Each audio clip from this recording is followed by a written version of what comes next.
नमस्कार मित्रांनो, मी आता स्पेनमध्ये आलो आहे.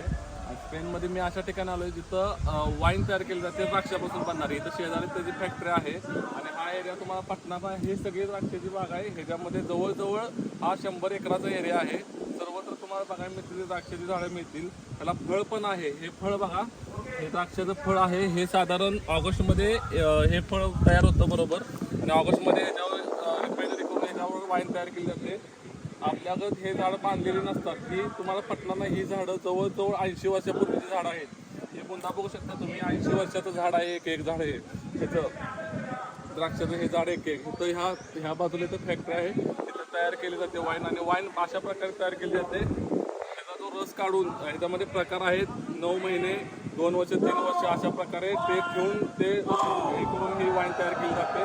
बघू शकता तुम्ही किती मोठा एरिया आहे.